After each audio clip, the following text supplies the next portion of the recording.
Thank you, Madam Speaker. Honourable Senators, before beginning, I would like to acknowledge that I am speaking from the traditional unceded territory of the Algonquin and Anishinaabe people.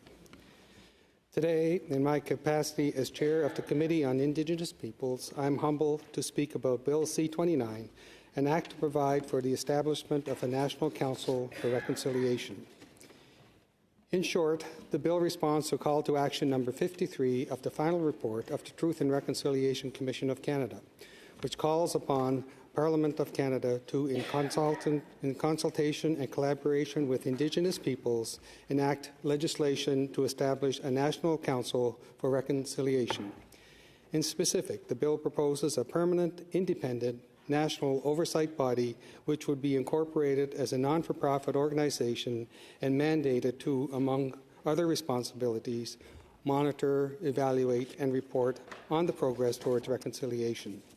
This bill would also lay the foundation for calls to action 55 and 56, which outline the funds that should be allocated to the Council and the data and information it requires from various levels of government.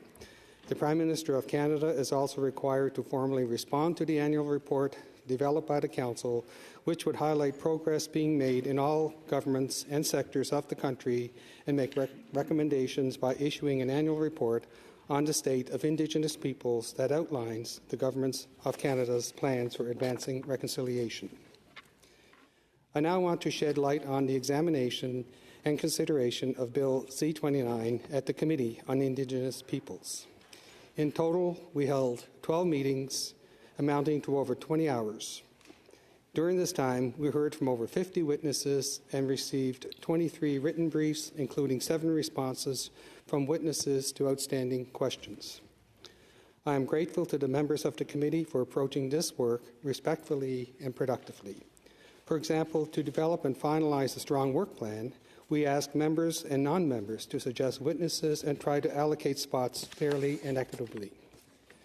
To hear from as many individuals and groups as possible, we also issued an open call for written briefs and encouraged colleagues to share the invitation with their networks.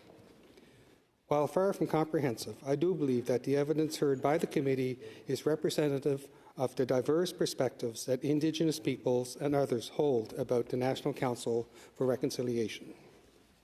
Last Thursday, on October 26th, the Committee on Indigenous Peoples presented its 15th report on Bill C-29 with amendments and observations, which I intend to summarize next. With regards to amendments, the committee modified Clause 2, which defines terms used in the bill. In specific, we amended the term governments and added the term Indigenous governing body, which encompasses the leadership and organizational structure chosen by First Nations, Inuit, and Métis groups. The committee also modified Clause 6 to clarify that the purpose of the Council is to advance reconciliation between Indigenous peoples and non-Indigenous peoples, rather than simply with Indigenous peoples.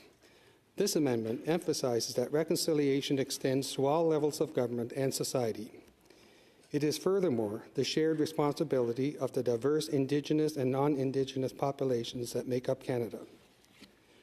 Clause 7, which sets out the functions of the Council, was also amended. In line with the language of Call to Action 53, the emphasis is placed on monitoring, evaluating, and reporting. We also added the components of policy development and public education programs to multi-year national action plan. Lastly, we specified that the Council must stimulate and promote innovative dialogue, as well as initiatives and public-private partnerships to advance reconciliation. The committee added new clauses 7.1 and 7.2, which addresses several concerns raised by Inuit, Tapiri, Kanatami, and other witnesses. Further to the amendment in Clause 2, it made explicitly clear that the Council will not act on behalf of or represent the interests of an Indigenous governing body. The act of consulting or engaging with the Council would not discharge the duty to consult of governments or others.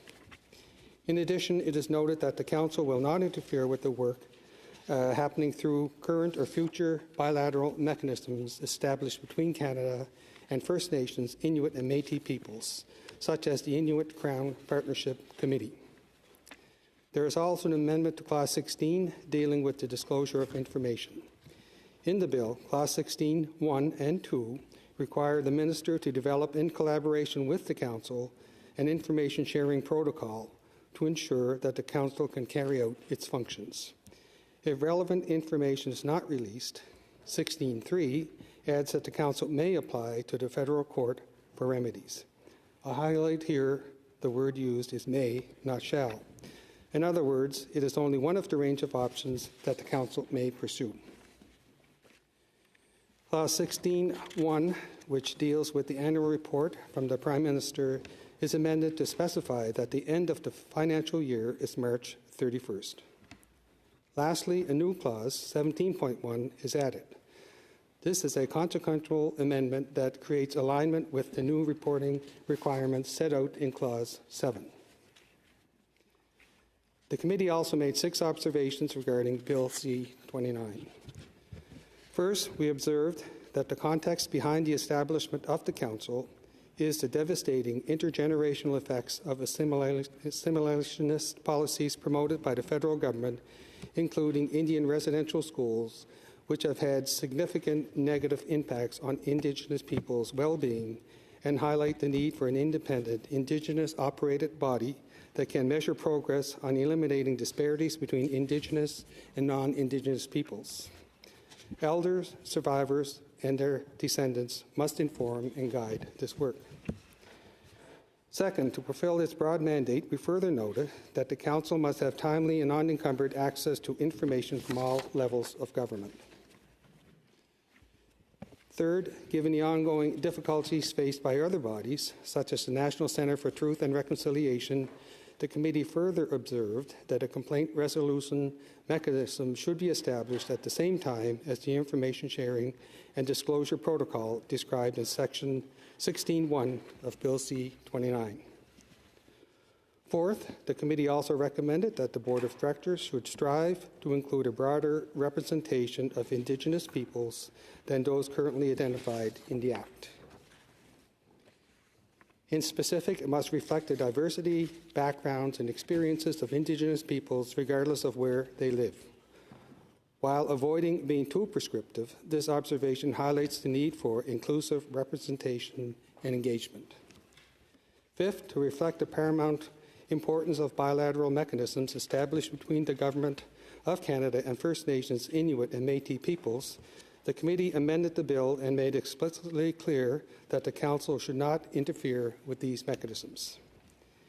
And sixth, while pleased that the Government of Canada has allocated an endowment of $126.5 billion, the committee agreed with witnesses that this amount is insufficient. To fulfill its wider mandate, the Council must be supported by long-term, multi-year funding to ensure that it has the financial, human, and technical resources required to conduct its work. As a result, we strongly recommended that the government increase the endowment to a more appropriate level, at least proportionate with the Aboriginal Healing Foundation, which, as we heard from Professor David MacDonald, became a self-sustaining body from a total investment of $515 million. This observation underscores a concern that due to insufficient funds, the Council may lack the financial, human, and technical resources required. This point was emphasized by Dr. Marie Wilson, one of the 3 commissioners of the Truth and Reconciliation Commission of Canada, who stated, and I quote, "Without the money and the means, everything can become politicized and fragile, where this needs to be permanent and stable. This cannot be another perceived destitute organization trying to work miracles on a shoestring," end of quote. Colleagues, before I conclude, I would like to make some brief comments. In the context of examining Bill C-29, some have expressed concerns about the lack of consultation. I respect these arguments and I understand where they come from. However, it is important to remember the work of the Truth and Reconciliation Commission, which, based on research records and testimonies gathered between 2008 to 2015, recommended the establishment of the National Council for Reconciliation. This position was shared by Dr. Marie Wilson. She said, and I quote, I know this statement will be controversial, but I feel that the TRC itself was a huge consultation. It was an unprecedented canvass of Indigenous peoples, consulting on residential schools narrowly, but in fact, people spoke to us very widely about multiple sectors of their lives, which is why the calls to action are much wider than just setting out what happened in the schools and saying, let's fix the schools. It goes far beyond that because the impacts go far beyond that. So that was a huge consultation. I think if we go back and say, well, nobody was consulted, I think that is frankly an unfair representation because it didn't start from nowhere. End of quote. A lot of attention was also given to the composition of the Board of Directors. Some witnesses disagreed with the inclusion of non-Indigenous people. Others agreed, but wanted a smaller number. There were also debates about which Indigenous governments or organizations should have the opportunity to nominate a board member. The reality, however, is that with 9 to 13 members, all Indigenous peoples can't be represented. Buckle DeGagne, one of the members of the Transitional Committee for the National Council for Reconciliation, which will help appoint the first board of directors, told us, and I quote, "By introducing one, you perhaps introduce 4. Then introducing another one, and before you know it, you have the United Nations." End of quote. He further noted, and I quote, "I would throw up a lot of caution about introducing this group or that group as if to say the only way to have a voice in this structure is not through the dialogue, but you have to sit at the table at the board. As an initial board, we are going to carefully find people who have had the experience in doing reconciliation in Canada already. We are looking for technicians. We are not looking for another political organization that will get between the people and the government. That is not what we're interested in." End of quote. I also want to note that some of the discussions about representation on the Board of Directors are connected to broader debates about Indigenous identity. It is Indigenous peoples, not parliamentarians, who should decide who should or can represent us or make decisions on our behalf. Given that we are not a monolith, it is not surprising that there is a diversity of perspectives on these matters. There is a historical and contemporary context that needs to be addressed, and many issues remain unresolved, including when it comes to individuals who have been disconnected from their families and communities through forced assimilation. Indigenous peoples need to be given space to not only navigate these tensions, but also to heal and reconcile. This point was eloquently made by witness J. Lanier Mathias of Punam Meskinu. In speaking about the importance of reconciliation between Indigenous peoples, he stated, and I quote, "Often talked about is reconciliation between Indigenous peoples and institutions, whether the Canadian government, departments, municipalities, or provincial governments.